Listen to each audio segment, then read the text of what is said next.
suis abattu, découragé ou même fatigué, voici l'émission Le Temps de Miséricorde. Mais bien aimé, j'ai une bonne nouvelle à t'annoncer.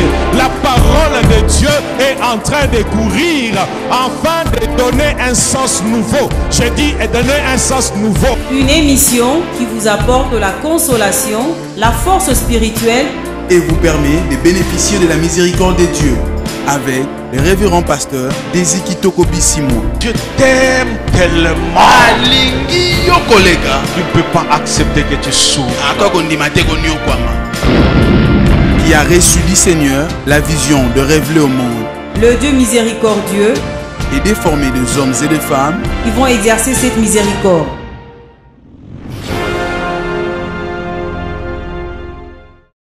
Père, bénis ta parole. Parle-nous encore ce matin. Au nom de Jésus. Amen. Nous sommes en train de parler de 12 vérités sur la victoire que Dieu te donne. 12 vérités sur la victoire que Dieu te donne. La 6e vérité que j'aime bien rappeler, la persévérance produit la victoire. Alléluia. Alléluia. En réalité, ce n'est pas en Afrique, mais c'est en Christ que de telles choses se font. Dans les combats spirituels, on sait déjà qui va vaincre. Lorsque tu entres dans un combat, beaucoup de gens entrent dans les combats dans une position de faiblesse, dans une position de défaite. Ils considèrent qu'ils ne savent même pas s'ils vont gagner ou pas. Ils croient même que leur ennemi est plus fort qu'eux. Ils sont même convaincus qu'il est possible que l'ennemi puisse triompher de nous. J'aimerais te dire, en cette fin d'année et dans l'année qui vient, il ne sera pas possible que l'ennemi puisse triompher de toi. Dans toutes les batailles que Dieu permettra que tu entres, tu es déjà vainqueur avant le début du combat et tu dois marcher dans la victoire, la tête haute. Peu importe ce que tu sens, tu vis, tu subis, tu es déjà déclaré vainqueur. Si c'est toi qui vas gagner les élections présidentielles, bien-aimé, même si dans une ville tu es perdant, même si on te cite le nom d'une ville où il n'y a personne qui a voté pour toi, mais ce qui est important, ce n'est pas qu'une ville puisse voter pour toi ou pas. Ce qui est important, que tu termines la bataille dans la victoire. En Christ, tu es vainqueur. La preuve, bien-aimé, combien de combats n'as-tu pas eu de janvier à cette année qui avaient pour objectif de mettre fin à ta vie? Combien de combats, combien de maladies n'as-tu pas eu? Combien de sorciers n'ont pas voulu te tuer? Mais dans toutes ces choses, tu es sorti vainqueur. Comme Paul pouvait dire, dans toutes ces choses, dans les accidents, dans les empoisonnements, dans les envoûtements, dans les attaques des esprits de mort, nous sommes plus que vainqueurs par celui qui nous a aimés. Peuple de Bethesda, je déclare que tu es vainqueur. Tu es vainqueur de la mort. Tu es vainqueur des maladies. Tu es vainqueur des envoûtements. Tu es vainqueur des oppressions. Tu es vainqueur de la pauvreté. J'ai dit tu es vainqueur. Dans une ville appelée Estomac, tu as perdu la bataille. Cela ne veut pas dire que tu vas perdre le combat. Tu es vainqueur. Dans une ville appelée Sommeil, bien-aimé, dans ta nuit, tes sommeils sont perturbés. C'était cette année, mais on a pris la Sainte Seine. Je déclare pour toi, cette nuit sera différente des autres nuits. Reçois cela au nom de Jésus. Alléluia. Alléluia. La 9e vérité, qui m'a fait beaucoup de bien alors que j'étais en train de chercher la face de Dieu. La victoire est un héritage. Est un héritage. La victoire dans les combats, particulièrement spirituels, est un héritage. La vie de tous les humains est régie par différentes lois. Et une des lois qui régit toutes nos vies, on l'appelle la loi de l'hérédité. On l'appelle la loi de l'hérédité. Tous, nous avons hérité.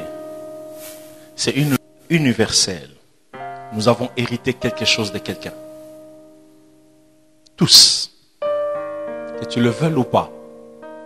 Même si tu ne connais pas ta mère, mais tu as hérité quelque chose d'elle. Même si tu ne connais pas ton père, tu ne l'as jamais vu. On t'a dit qu'il est mort alors que tu es encore dans le ventre de ta mère. Ce père-là, puisqu'il est ton père, tu as hérité de lui quelque chose. La science nous le démontre. Alléluia. Tu as un héritage génétique. Tu as quelque chose que tu as hérité de ton père. Tu as un caractère que tu as hérité. Il y a un certain nombre de choses qu'il y a dans ta vie que tu as hérité dans ta vie. Cela sous-entend tous, tels que nous sommes là, nous sommes des héritiers. Amen. Tous, nous sommes des héritiers. Mais nous ne sommes pas seulement des héritiers, mais nous sommes aussi appelés à laisser un héritage. Donc nous avons tous cette double position d'héritier, mais aussi de celui qui cède, qui laisse, qui lègue un héritage.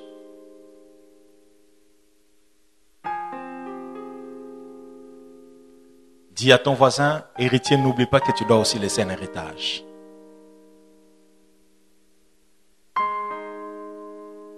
Tous, nous sommes appelés à hériter des choses et tous, nous sommes appelés à léguer des choses. Si tu n'es pas conscient de ton héritage, sois au moins conscient de ce que tu vas léguer. Si tu n'as rien reçu, organise-toi pour laisser quelque chose. Laisser un héritage n'a rien à voir avec l'âge, n'a rien à voir avec le statut. Parce que tu peux laisser un héritage à tes enfants biologiques que tu as engendrés, mais tu peux aussi laisser un héritage à une population, à une génération, à un peuple, même aux personnes qui n'ont rien à voir comme lien de filiation avec vous. Souvenez-vous, lorsque Dieu a visité Abraham, il lui a dit, il lui a fait des promesses. Et Abraham a réagi en disant, mais Seigneur, tu me fais toutes ces promesses, mais tu ne m'as pas donné un héritier. Il n'y a que Eliezer de Damas qui est dans ma maison. C'est-à-dire une personne avec qui il n'avait aucun lien de filiation, aucun lien de sang, mais qui était là comme son héritier. Une manière de dire tous, nous recevons et tous, nous léguerons. Est-ce qu'on peut répéter cela? Je recevrai. Je reçois. J'ai déjà reçu. Et je léguerai aussi. Mais la question qu'on va poser, qu'est-ce que tu vas léguer? Qu'est-ce que tu vas léguer? Nous avons introduit en disant que la victoire est un héritage. Mais alors que j'étais en train de me préparer pour parler de la victoire comme héritage, l'Esprit de Dieu m'a mis à cœur d'aborder un certain nombre de choses. Et dans ces choses que je vais aborder, il y a certainement une personne, et je crois que c'est de toi qu'il s'agit, à qui Dieu veut dire quelque chose, dans le cœur duquel Dieu veut déposer quelque chose, pour qui Dieu veut accomplir quelque chose ce matin. Dans Proverbes chapitre 19, verset 14, je disais, tous nous avons des choses à léguer. Parmi les choses à léguer, la Bible dit, on peut hériter de ses pères. On peut hériter de ses pères une maison et des richesses. On peut hériter de ses pères une maison et des richesses. On peut hériter de ses pères une maison et des richesses. Je prie pour que tous les pères qui sont ici laissent à leurs enfants ces possibilités. Il y a des richesses. Quelqu'un peut dire amen. Ne soyons pas de ces parents qui consomment tout. Ne soyons pas de ces parents qui, lorsque quelque chose entre dans la maison, c'est pour être consommé aujourd'hui, sans penser aux générations qui viendront après. La plupart d'entre nous, nous sommes des locataires. Mais je prie qu'il n'en soit pas indéfiniment le cas. Quelqu'un peut me dire Amen. Il y a quelques mois, j'avais fait un appel de fonds par rapport à l'avancement des travaux de la construction. Et l'Esprit de Dieu m'avait mis à cœur de déclarer qu'il y a parmi nous des gens qui, durant cette saison ici, les mois là, où on est en train de faire cet appel de fonds, il y a des gens qui ne seront plus locataires à cause de ces gestes particuliers qu'ils font pour l'avancement de l'œuvre de Dieu. Bien-aimé, ce que j'aime avec Dieu, c'est qu'il confirme la parole de ses serviteurs. 2 mois après, Dieu a visité ses frères. Cette semaine, il est venu me voir pour dire, il m'a rappelé la parole que j'avais déclarée, il a rappelé l'offrande qu'il avait donnée et il m'a dit, pasteur, j'ai acquis un terrain. J'ai déjà commencé à faire la fondation. Au moment où je te parle, j'ai terminé la fondation. Je me suis dit, Dieu est fidèle. La Bible nous dit que l'Éternel, notre Dieu, est le même hier, aujourd'hui et éternellement. La Bible ajoute que Dieu ne fait exception de personne. S'il a donné à ses frères, je crois qu'il peut te donner aussi. Ce qui est impossible aux hommes est possible avec Dieu. Lorsque Dieu se décide de te faire miséricorde dans ce genre de domaine, il le fera. Les sages disent on peut hériter de ce père. Si de tes pères tu peux hériter, sois aussi un père qui va faire hériter. Ce qui me révolte dans notre pays, c'est que la plupart des héritiers ne laissent pas d'héritage à ceux qui viennent après eux. Je crois en avoir parlé une fois, j'ai fait un tour et plus d'une fois à Lipen, ici dans le quartier Pigeon. J'ai vu des grandes concessions, des grandes parcelles, des parcelles qui commençaient ici jusqu'au coin de l'avenue. Et dans ces parcelles-là, il y avait juste une grande maison et un grand jardin. Une seule personne habitait, une seule famille habitait dans ces maisons. Et une fois papa parti, papa est décédé, maman est décédée. Lorsque vous entrez dans ces parcelles, vous ne retrouverez pas la parcelle. Vous n'allez pas reconnaître la parcelle en question. La parcelle est morcelée en 10 parcelles. Et ayant été morcelée en 10 parcelles, vous pouvez vous dire que l'un des héritiers occupe certainement la grande maison. Faites le tour, vous serez choqués de découvrir que les héritiers de cette concession sont tous des locataires aujourd'hui. Ils ont hérité, mais ils n'ont pas pu fructifier l'héritage. Hériter, c'est un privilège, mais faire hériter, bien aimé, c'est un devoir. Tu as le privilège d'hériter, mais tu dois travailler pour faire hériter. Et si tu n'as rien hérité, ton père n'a rien à te donner, ton père, ta mère n'a rien travaillé, n'a rien produit, il n'a pas travaillé pour que tu hérites de quelque chose, il est important que tu changes l'histoire. Quelqu'un peut me dire Amen. Avec toi, Dieu peut commencer quelque chose de particulier. Ton père et ta mère n'ont rien hérité de leurs grands-parents, mais toi, tu dois donner à tes enfants le privilège d'avoir des parents qui peuvent bénir après des siècles et des siècles. Jacob était mort, mais il y a une femme qui s'est levée un jour dans Jean 4, la femme samaritaine, en parlant avec Jésus. Elle a osé défier Jésus. Vous savez à cause de quoi? De l'héritage que Jacob avait laissé.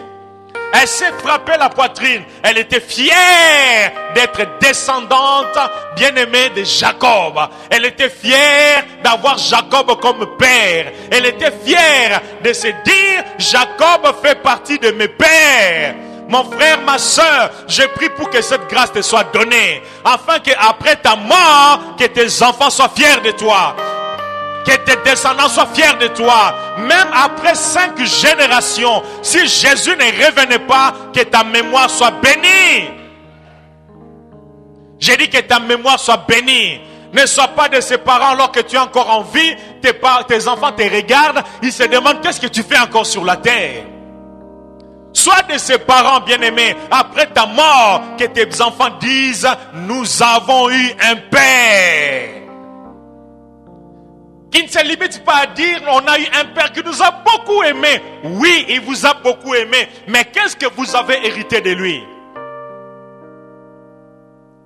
La victoire est un héritage, mais on peut aussi hériter de ce père, des terres, des maisons et des richesses.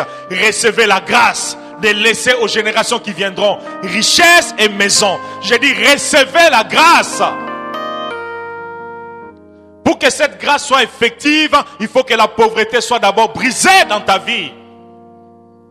Voilà pourquoi les pauvres ne laissent rien. Et ce n'est pas la volonté du Père. Voilà pourquoi durant ce programme de prière, nous sommes en train de maudire la pauvreté. Nous sommes en train de maudire la sécheresse. Nous sommes en train de menacer les esprits qui bloquent les affaires. Les esprits qui menacent ton argent. Les esprits qui menacent ton travail. Parce que le pauvre n'a rien à laisser à sa progéniture.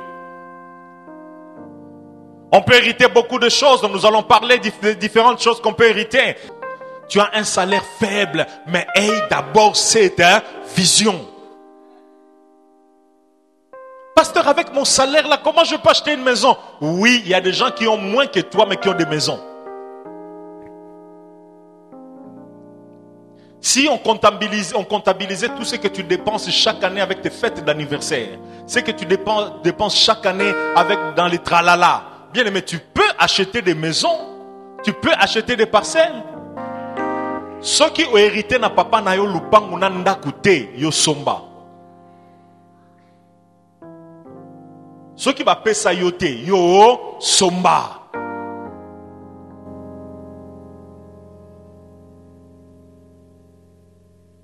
Il y a de ces personnes qui ont simbika ka $5,000. Nabi $5,000. Vertige à kozwa. Premier signe à qui m'église. Deuxième signe, na boutona ko méditer. Troisième conséquence, aoula la mingite. Et tu as déjà sentiment d'insécurité. Sentiment d'insécurité, azo banga banga, como banga banga pam pam. Ndeke ki talikuwa ndako sans effet. Et puis à organiser ba fête za la raté, à son bibi somba somba. Nzamba pesa biso mayele. Ya ko préparer héritage à ko tikela ba génération koya. Dis à ton voisin, je suis différent. Je laisserai quelque chose. Non, pas quelque chose. Je laisserai des choses à ceux qui viennent après moi. Déclare, les générations qui viendront après béniront ma mémoire. Les enfants de mes enfants béniront ma mémoire. On peut hériter de ses pères terre. On peut hériter de ses pères des richesses. Troisième chose qu'on peut hériter également de ses parents, les dettes, les dettes, les dettes, les dettes, les dettes. 2 Rois chapitre 4 du verset 1er au verset 2. Une femme d'entre les femmes des fils des prophètes cria à Élisée en disant: ton serviteur, mon mari, est mort. Et tu sais que ton serviteur craignait Dieu. Regardez les qualités de cet homme. 1. Il était serviteur de Dieu. 2. Il était serviteur de l'homme de Dieu. En d'autres termes, c'était un homme loyal. Or, le créancier est venu pour prendre mes 2 enfants et en faire ses esclaves. Élisée lui dit: que puis-je faire pour toi? Dis-moi, qu'as-tu à la maison? Elle répondit: ta servante n'a rien du tout à la maison qu'un vase d'huile. C'était un homme qui craignait Dieu. Il servait Dieu et il servait aussi l'homme de Dieu. Il était au service de l'homme de Dieu. Qu'est-ce qu'il faisait de particulier pour l'homme de Dieu? Cela n'est pas défini. Mais il était au service de l'homme de Dieu. Il servait Dieu de tout son cœur. Et sa femme avait le témoignage qu'il craint Dieu. Malgré cela, il a laissé 2 choses. La première chose, les dettes. Disons ensemble, les dettes ne sont pas bonnes.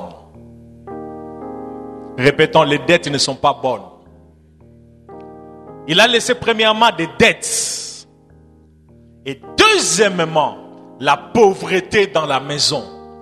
Parce que sa femme a déclaré: mais je n'ai rien.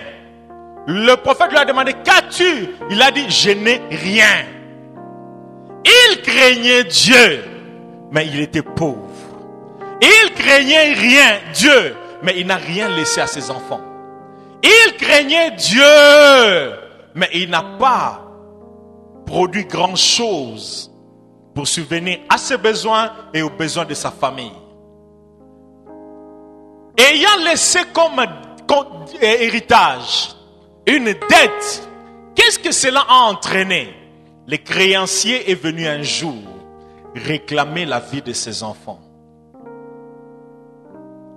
Le créancier est venu réclamer la vie de ses enfants pour en faire ses esclaves. Et il y a beaucoup de gens dans le monde aujourd'hui qui se retrouvent esclaves du monde des ténèbres. Non pas parce qu'ils ont trafiqué, ils ont touché au fétiche ou ils ont été dans l'occultisme, loin de là. Ils se retrouvent esclaves simplement parce qu'ils ont hérité d'une dette. Pour certains, la dette est réellement matérielle. Pour d'autres, la dette est spirituelle. Pour d'autres, la dette est spirituelle. Et la conséquence, on est en train de réclamer la vie de ses enfants. Je l'ai dit à l'introduction, chacun de nous est en train de vivre dans certains domaines selon un type d'héritage qu'il a reçu. Je ne sais pas quelle est la situation. Qu'est-ce qui s'est passé dans la vie de tes parents ou de tes grands-parents pour que toi ou tes petits-enfants, vous soyez considérés aujourd'hui comme des esclaves, que vous soyez réclamés comme des esclaves. Vous connaissez tous comment les esclaves vivent. Ils n'ont pas de liberté. Comment les esclaves vivent. Ils n'ont pas de joie, ils n'ont pas de paix. Comment les esclaves vivent. Ils n'ont pas le droit de posséder certaines choses. Comment les esclaves vivent. Ils travaillent dur, mais pas pour eux, pour quelqu'un d'autre. Et ils travaillent dur, mais ils ne récoltent rien. Mais c'est quelqu'un d'autre qui, sur le plan spirituel, récupère le produit de leur travail. Je ne sais pas qu'est-ce que tes parents ont pris comme dette. Physiquement comme ça. Qu'est-ce que tes parents ont pris comme dette dans le monde spirituel? Qu'est-ce que tes parents ont pris comme dette que tu es obligé de payer aujourd'hui?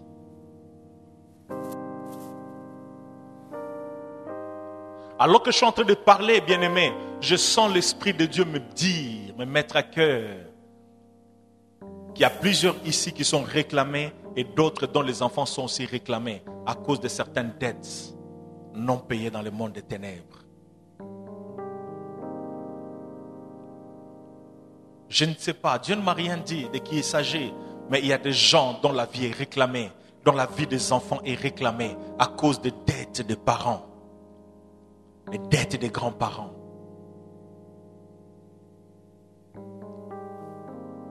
C'est là l'avantage d'avoir Jésus-Christ comme Seigneur et Sauveur.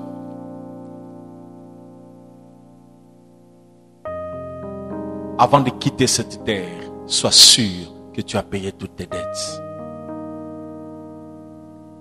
Pour ne pas laisser des innocents payer des factures, des choses qu'ils n'ont pas consommées.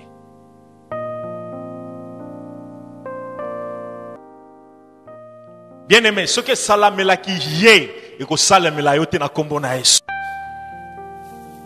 qu'est-ce que son père a pris comme dette pour que ses enfants vivent comme ça? Qu'est-ce que tes parents ont fait pour que tu termines ta vie dans la médiocrité? La femme a dit, ton serviteur craignait Dieu. Mais aujourd'hui, sa crainte de Dieu ne protège pas les enfants. Sa vie de prière ne protège pas les enfants. Le créancier vient avec toute assurance de prendre mes enfants pour en faire des esclaves. Mon frère, ma soeur, je déclare au nom de Jésus, tu ne termineras pas ta vie comme un esclave. Peu importe ce que tes parents ont fait, je vais briser cela au nom de Jésus.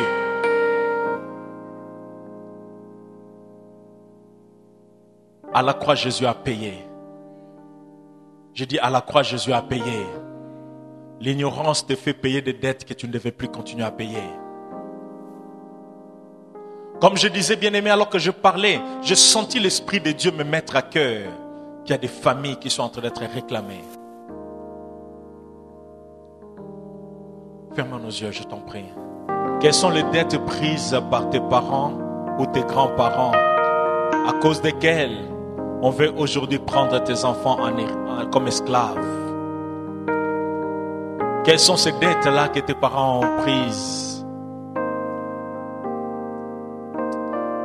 Jésus, Jésus, Jésus, Jésus, Jésus. Bien, mais nous allons continuer avec le message, mais je sens qu'il y a quelque chose que l'Esprit est en train de faire. Car il y a des dettes qui ont déjà été payées à la croix. Maintenant, les créanciers doivent être informés qu'il n'a plus de droit sur tes enfants. Il n'a plus de droit sur toi. Par le nom de Jésus, que tous ceux qui sont en train de payer dans leur santé les dettes dont ils ne connaissent ni les tenants, ni les aboutissants, ceux qui sont en train de payer dans leur santé, la Bible dit par les meurtrissures de Jésus, tu as déjà été guéri. Par le nom de Jésus, les maladies qui sont les dettes que tu es en train de payer, maintenant que ces maladies quittent vos corps. Bien-aimé, le Saint-Esprit est en train de libérer des conséquences des dettes. C'est tout ce que les créanciers te font payer. Maintenant, je dis maintenant, maintenant, maintenant, maintenant, maintenant. Je vous interdis de faire payer à cette fille les conséquences des actes de ses parents. Maintenant. Je dis maintenant. Bien-aimé, le Saint-Esprit est en train de te libérer. Les Sakamarobo Santa, les créanciers qui sont en train de dominer sur toi, doivent te lâcher maintenant. Je dis les créanciers qui dominent sur toi et qui veulent t'empêcher de te marier. Lâche ton mariage. Toi qui veux faire à cette fille des choses qu'elle ne connaît pas. Au nom de Jésus. Lâche sa vie maintenant. Lâche sa vie maintenant.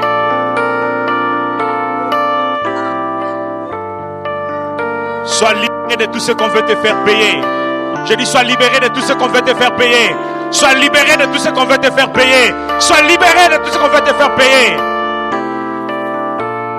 Alléluia. Toi qui es en train de rendre ces bien-aimés malheureux. Oh Rama Sabababababababa. Par le nom de Jésus, lâche sa vie. J'en profite pour ouvrir une parenthèse. Chaque vendredi, nous sommes en jeûne et en prière ici à l'église. Nous commençons à nous réunir à partir de 8h30. De 8h30 à midi, la première partie, de 14h à 14h30 à 16h30, la deuxième partie, et de 17h30 à 20h. Et les vendredis passés, bien-aimés, c'était merveilleux. Nous avons répandu nos âmes devant Dieu. Toi qui as soif de Dieu, viens vendredi. Du matin au soir, nous sommes là. Toi qui attends quelque chose de Dieu, viens vendredi. Du matin au soir, nous sommes là. Toi qui as des combats, qui est menacé comme Esther, qui est menacé comme Mardoché, viens vendredi du matin au soir. Nous serons là en train de chercher de tout notre cœur la face de Dieu. Quelqu'un peut dire Amen. Et Dieu faisant grâce, comme nous aurons tout notre temps, nous allons en profiter également pour prier davantage pour ceux qui ont des combats particuliers, ceux qui ont besoin de délivrance, ceux qui ont besoin, qui sont combattus par la sorcellerie ou qui sont bloqués par les méchants. Et je crois que Dieu fera grâce, Dieu fera grâce. Jusqu'à la fin de l'année, chaque vendredi, nous serons là de 8h30 à 12h, de 14h30 à 16h30 et de 17h30 à 20h. Amen. Venez de suivre l'émission Le Temps de Miséricorde avec le pasteur Désy Kitoko Bissimois de l'église Bethesda Maison des Miséricordes. L'église Bethesda Maison des Miséricordes est implantée à la cité Mama Mobutu dans la commune de Mangafula à Kinshasa. Référence, première entrée Mama Mobutu. Chaque semaine, nous nous réunissons le mercredi pour un culte d'enseignement de 17h30 à 20h juste. Tous les vendredis, et culte d'intercession de 17h30 à 20h juste. Et les dimanches, le premier culte francophone commence à 7h30 jusqu'à 9h30. Le second culte bilingue débute à 9h50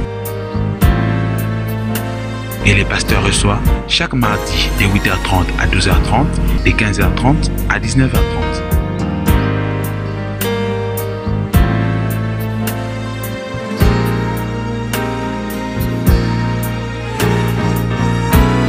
Que le Père des miséricordes vous bénisse abondamment.